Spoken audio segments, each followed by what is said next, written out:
बिस्मिल्लाहिर्रहमानिर्रहीम। स्टार्ट करते हैं एंटी फंगल एजेंट्स की लास्ट पार्ट की वीडियो। अब यह आपको याद होगा कि हमने लास्ट वीडियो में क्या चीज़ पढ़ी थी। हमने पढ़ा था कि कौन सी सिस्टेमिक ड्रग्स होती हैं जिनको इस्तेमाल किया जाता है फंगल इन्फेक्शन के लिए।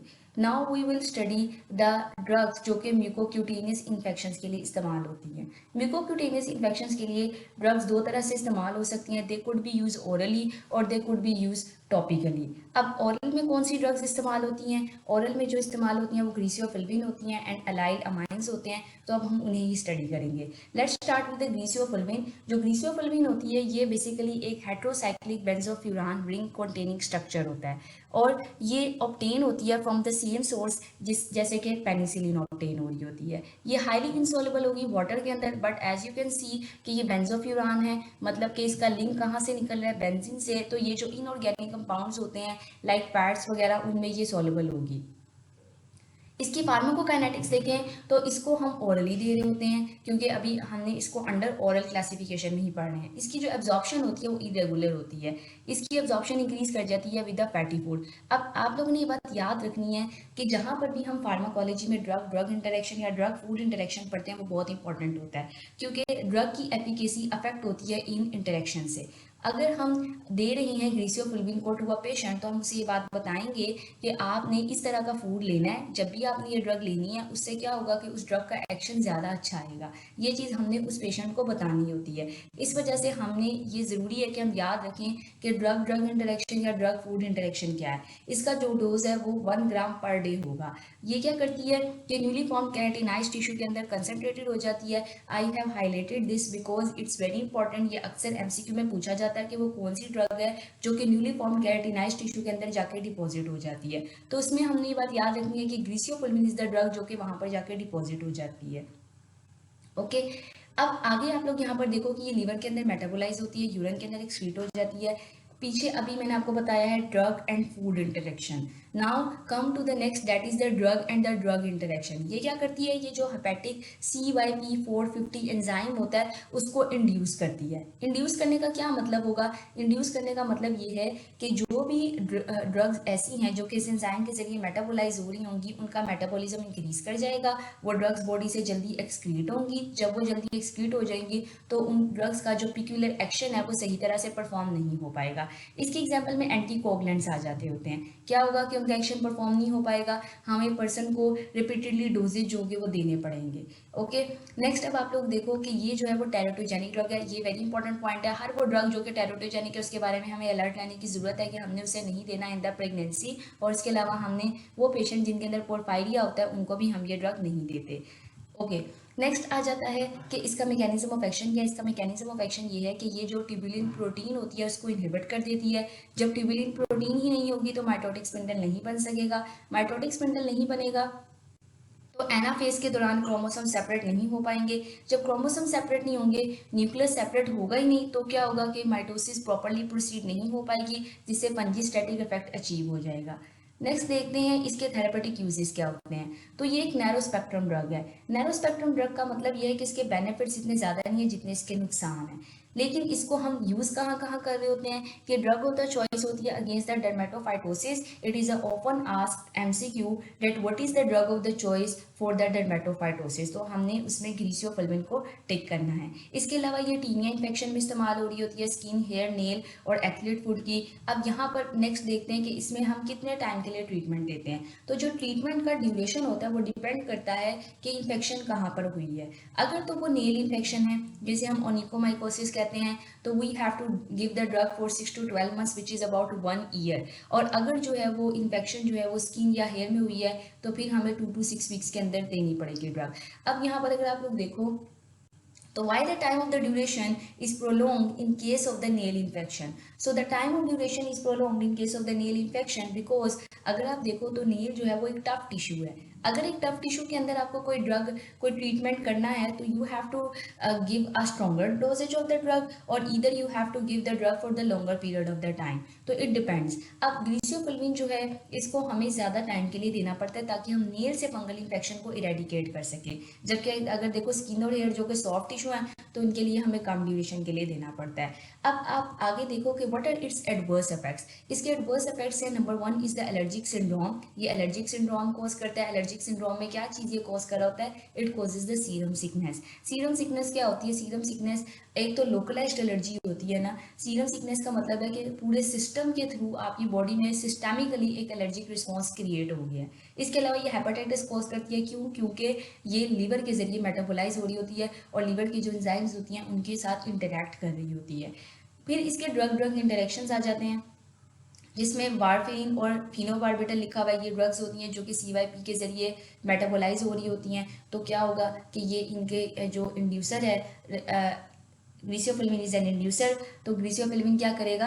इन ड्रग्स का जो लेवल होगा वो ब्लड के अंदर कम कर देगा। एज ए रिजल्ट इनकी जो एफिशिएंसी होगी इन ड्रग्स की वो अफेक्टेड हो जाएगी। इसके अलावा इसका होता है डाइसल्फीराम लाइक रिएक्शन। डाइसल्फीराम लाइक रिएक्शन का क्या मतलब होता है कि जो होते हैं अल्कोहलिक पेशेंट्स, उनके अंदर अल्कोहल एडिक्शन को ट्रीट करने के लिए हम ड्रग देते हैं जिसका नाम होता है डाइसल्फीराम।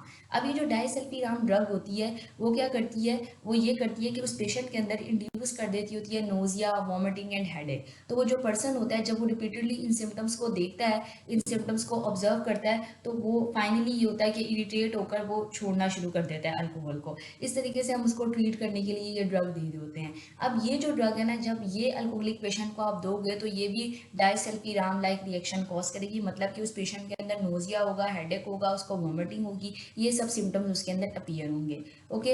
अब ये जो डाइसल्फीराम इट इज इंपॉर्टेंट। ये जितने भी मैंने हाईलाइट किए हैं ये इस वजह से because they could easily come in the MCQ। Okay, next चलते हैं अलाइलामाइंस की तरफ। जब हम अलाइलामाइंस की बात करते हैं तो allylamines are fungicidal. Very important point. आपको मैंने स्टार्ट ऑफ द वीडियो में, start of the anti fungals lecture में ये बात बताई थी कि there are only 3 drugs anti fungal जो कि फंजीसिडल हैं, जिसमें निमोनिक हमने याद किया था ईट, एक अकाइनोकैंडिन थी, एम्फोटेरिसिन बी थी, और टर्बीनाफिन। टर्बीनाफिन आप कह लो या फिर allylamines. Terbinafine basically belongs to the class of the allylamines. अब ये अपना कैसे मैकेनिज्म ऑफ एक्शन करते हैं? ये इस तरीके से करते हैं कि ये स्क्वेलिन एपोक्साइडेज जो एंजाइम होता है उसको इनहिबिट कर देते हैं। Squalene epoxidase enzyme is an enzyme of the synthesis of the ergosterol pathway.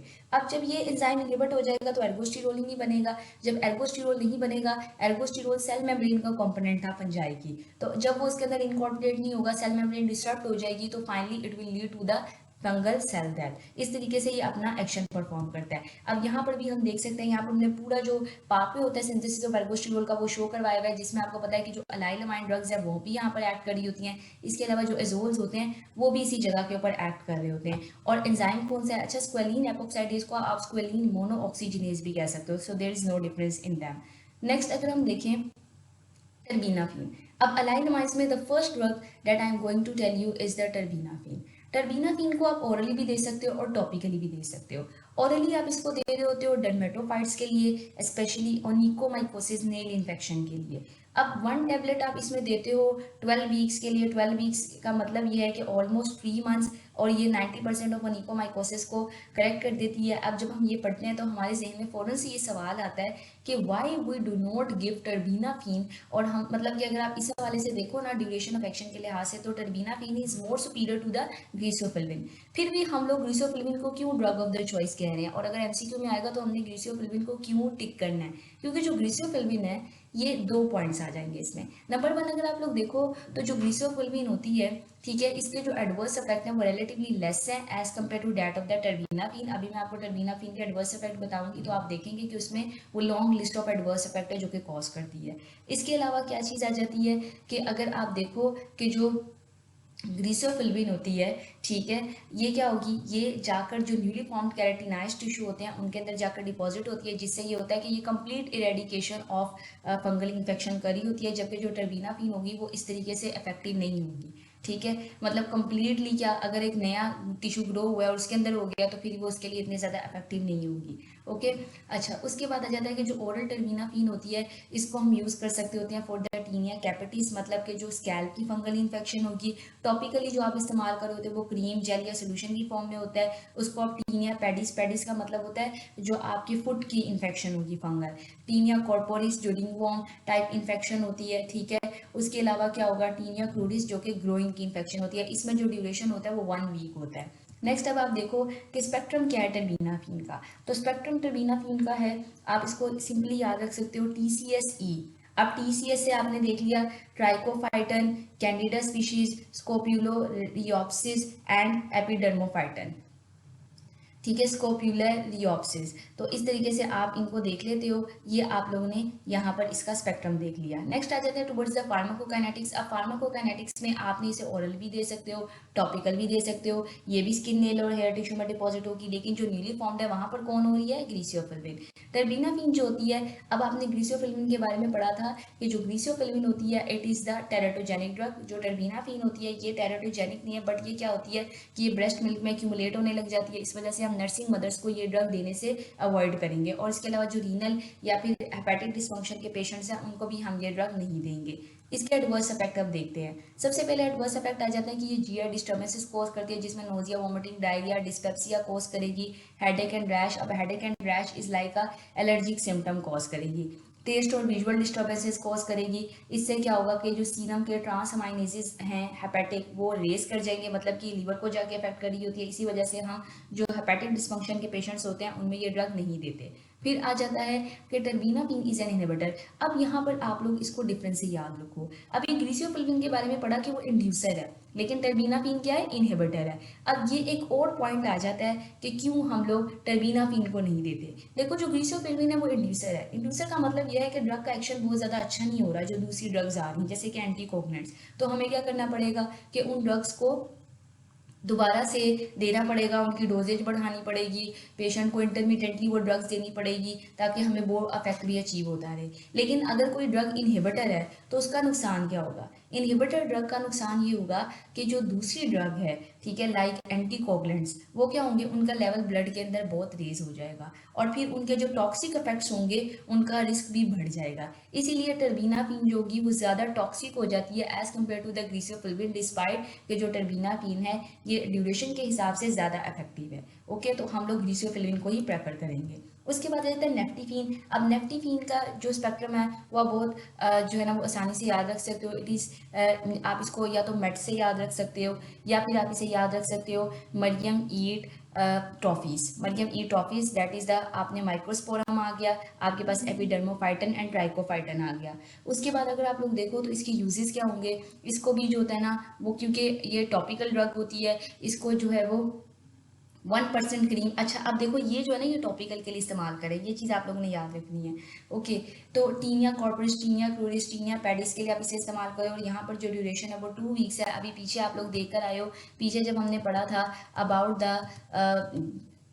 The terbinafine, तो उसमें 1 वीक था। तो terbinafine is mostly more effective. अब टर्बिनाफिन को ऑरली भी दे रहे हो, लेकिन जब हम बात करते हैं नेफ्टीफिन तो उसको हम लोग सिर्फ जो है वो टॉपिकली दे रहे होते हैं। फिर आ जाता है ब्यूटेनिफिन। ब्यूटेनिफिन का स्पेक्ट्रम जो है वो देखो, इसको भी आप मेट से ही याद रख सकते हो। डेट इज द ट्राइकोफाइटन आ गया, एपिडर्मोफाइटन एंड मेलासीजिया। अब यहाँ पर सिर्फ एक डिफरेंस आया कि वहाँ पर जो था वो एम माइक्रोस्पोरम था, यहाँ पर एम जो है वो मेलासीजिया आ गया। उसके बाद आ जाते हैं यूजेस। अगर यूजेस की बात करते हो तो अगेन सेम यूज है इसका कि इसको भी आप टीनिया इन्फेक्शंस के लिए एक क्रीम के तौर पर दे रहे होते हो। नेक्स्ट मूव करते हैं टॉपिकल एंटी फंगल ड्रग्स की तरफ। टॉपिकल एंटी फंगल ड्रग्स में 3 तरह के ड्रग्स आ जाते हैं। It could be nystatin, topical azoles and allylamines. अब यहाँ पर I have got mnemonic for you and that is the Bhutan. अब भूटान में अगर आप देखो तो भूटान बेसिकली एक कंट्री या सिटी का नेम है, तो उससे आप याद रख सकते हो butenafine, haloprogin. Haloprogin is a miscellaneous drug, ठीक है, तो इसको आपने यहाँ पर याद रखना है। फिर यहाँ पर आपके पास एंडन साइक्लेनिक एसिड आ जाता है, टोलनेफ्टेट आ जाता है, टर्बिनाफिन, एजोल्स, निस्टेटिन एंड नेफ्टीफिन आ जाता है।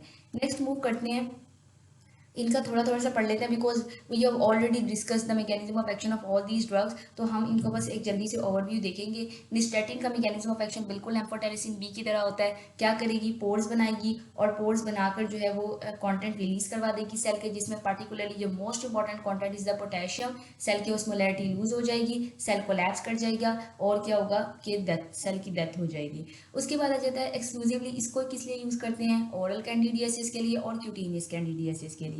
फिर जो आते हैं एजोल्स, एजोल्स में जो सबसे ज़्यादा एजोल टॉपिकली इस्तेमाल हो रहे हैं वो मीकोनाजोल एंड क्लोट्रीमाजोल होते हैं। इनको जो टीनिया इन्फेक्शन होती हैं जिसमें कॉर्पोरिस, पेडिस, क्रूरिस, उसके लिए इस्तेमाल किया जा रहा होता है। इसको वल्व्यूलो वेजाइनल कैंडिडियासिस के लिए इस्तेमाल किया जा रहा होता है। And very important point is कि जो एंटी फंगल शैम्पूज होते हैं उनके अंदर कौन सा एजोल इस्तेमाल किया जाता है, दैट इज द कीटोकोनाजोल।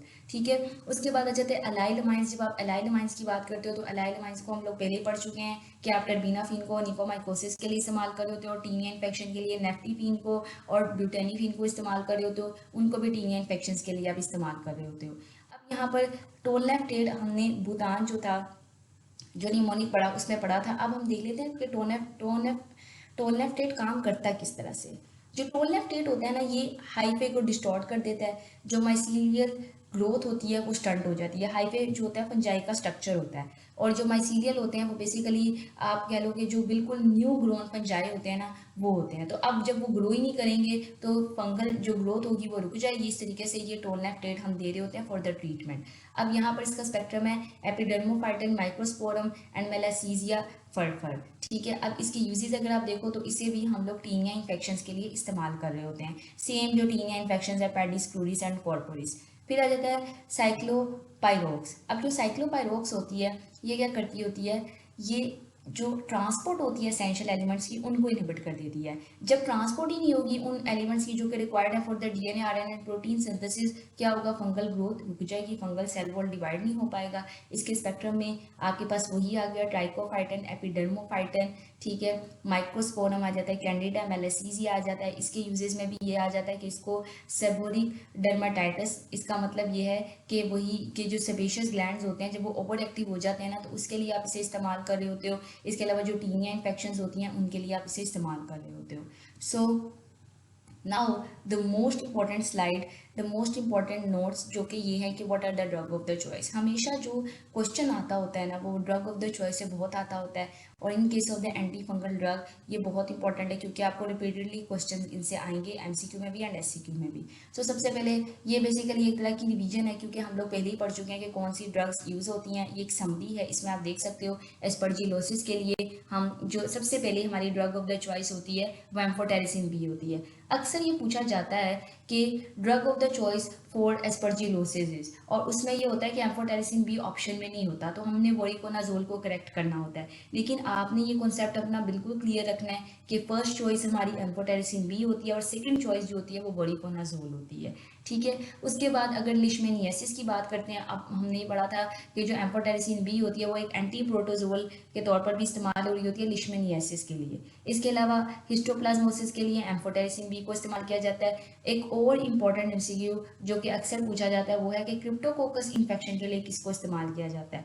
तो अब आपने यहाँ पर याद रखना है कि फ्लूकोनाजोल को इस्तेमाल किया जाता है। अगर फ्लूकोनाजोल जो है वो ना हो तो फिर क्या होगा, फिर हम लोग जो है ना एम्फोटेरिसिन बी और फ्लूसाइटोसिन को दे रहे होते हैं। आपने ये बात पढ़ी थी कि ये हम लोग एक तरह से कॉम्बिनेशन में दे रहे होते हैं। पहले इंडक्शन थेरेपी में दे रहे होते हैं, पहले लोड कम करते हैं और उसके बाद उसको एजोल पे शिफ्ट कर देते हैं। उसके बाद आ जाती है कि अगर हम देखें वल्व्यूलो वेजाइनल और एसोफेजियल कैंडिडियासिस के लिए तो फिर उस पर हम फ्लूकोनाजोल दे रहे होते हैं। अब यहाँ पर सवाल इस तरह आता है कि वल्व्यूलो वेजाइनल और एसोफेजियल के लिए किसे दे रहे हैं, तो फ्लूकोनाजोल को, और अगर ओरल और म्यूकोजल कैंडिडियासिस के लिए दे रहे हैं तो किसको दे रहे हैं, निस्टेटिन को दे रहे हैं। फिर आ जाता है सिस्टेमिक फंगल इन्फेक्शन के लिए एम्फोटेरिसिन बी को दोगे, कॉक्सीडियोइड्स के लिए एम्फोटेरिसिन बी को दोगे, नेल इन्फेक्शन के लिए ओनिकोमाइकोसिस के लिए आप टर्बिनाफिन दे रहे होते हो। ठीक है, अच्छा अब देखो यहाँ पर आ जाता है कि फॉर डर्मेटोफाइट इज ग्लिसियोफिल्बिन। अब आप लोगों ने एक और चीज़ यहाँ पर याद रखनी है, जब वो नेल इन्फेक्शन को स्पेसिफिक कर देते हैं ना तो फिर हम टर्बिनाफिन लिख सकते हैं। ठीक है, क्योंकि हम स्पेसिफिकली उसके लिए दे रहे हैं क्योंकि वो उसका बहुत इंपॉर्टेंट इफेक्ट है और वो जल्दी से ट्रीट कर रही है तो हम दे सकते हैं। हालांकि अभी हमने बात पढ़ी है कि ड्रग ऑफ द चॉइस ग्लिसियोफिल्बिन ही होगी। ओके। लेकिन डर्मेटोफाइट्स का मतलब है कि जनरल जो स्किन के फंगल इन्फेक्शंस हैं उनके लिए हम लोग यूजुअली प्रेफर करते हैं। अगर एक पर्सन जो है उसको सिर्फ ओनिकोमाइकोसिस है ना, तो फिर हम उसको टर्बिनाफिन देंगे। लेकिन अगर एक पर्सन को जनरल डर्मेटोफाइटोसिस है, मतलब कि उसको हेयर पे भी कुछ ना कुछ है, स्किन पे भी कुछ ना कुछ है, नेल पे भी है, तो हम लिसियोफिल्विन को प्रेफर करेंगे। ठीक है, तो डेट्स इट। ये हमारे एंटी फंगल ड्रग्स का जो टॉपिक है वो कंप्लीट हो गया है। तो इसमें जो अगर आपको कोई बात समझ ना आई हो तो you can comment and I will answer you spontaneously about this. And do further follow this channel, ताकि आपको इसी तरीके से अच्छे अच्छे जो लेक्चर्स हैं वो मिल सकें। और अगर आपको कोई सवाल पूछना हो तो आप उसको कमेंट्स में करके मुझसे पूछ सकते हैं। ओके, अल्लाह हाफिज़।